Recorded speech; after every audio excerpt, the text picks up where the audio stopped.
name is Zakes Mda, and I'm the author of Little Sons. Well, Little Sons is a historical novel that is based on actual historical fact. But of course, it being a novel, there is also fiction in it. In other words, I've created fictional characters who interact with the history.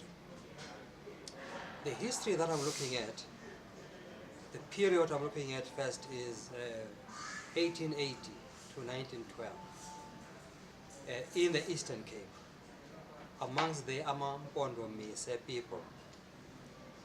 I'm looking at events where the king of Amampondomise people was accused of assassinating the British magistrate by the name of Hamilton Hope, and then of course that resulted in a war known as the War of Hope, and the king of Amampondomise, Mhlonhlo was his name, had to go to exile in Lesotho, where he was a refugee for about 20 years or so. After that, he was recaptured from Lesotho, and there was a trial in Grahamstown, at which he was found not guilty because there was no evidence to link him with that assassination. So those are the historical facts. But then I create a love story, because you see, there must be a love story, which then interacts with those historical facts of a character called Malangana, who is in search of the love of his life, Mtwaga. So generally then, that's what the story is about. Well, Malangana is one of the two fictional characters. You see, every character who appears in this novel is an actual character who lived. It's only Malangana and Mtwaga who are fictional. But even with them, they are not just, I didn't just suck them out from my thumb. I built them, from people who could have lived there. You see, they encompass values, and they represent values of the people at the time. You see that? So Malangana drives the story, because as a work of fiction, it's important for me that the story be driven by a fictional character. And then the fictional character interacts with history. You get to learn of history from that interaction.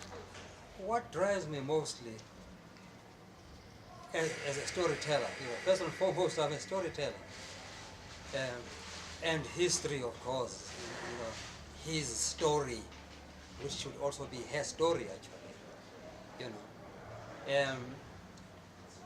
that's what attracts me, the fact that this is a story. History, happened a long time ago. I was not there. For me, it exists only as text, but it also exists as the oral tradition. You see, history, we are often told, is the story of the victor. In other words, it is told from the perspective of the conqueror and never of the conquered. And yet, that is why you'll find that a lot of the history that students read, our children read there, is not about us. It's about John van Riebeeck, Piet Retief, and so on, what they did and so on. When we feature in it, we are only beat players. We don't have a story. It's their story. We only feature only because at one stage or another they fought a war with us and they conquered us, and then they'll claim that we stole their cattle and so on. And yet, you see, we have a story to tell ourselves. In other words, we have a history. You see. So what I'm doing there, and what I always do in my fiction, is to tell the history from a different perspective, from the perspective of the dominant story, the victor story. That we who were finally vanquished have a story to tell. Because to do that, it's very important that I should do thorough research, both from historical record, from archival material, but also most importantly, from the oral tradition. Because you see, our people have always kept history, and it's always been passed from generation to generation via what is known as panegyrics, praise poetry, and so on. You see, those contain our history. Poems and praise poems and all that are in fact the book of the ancestors.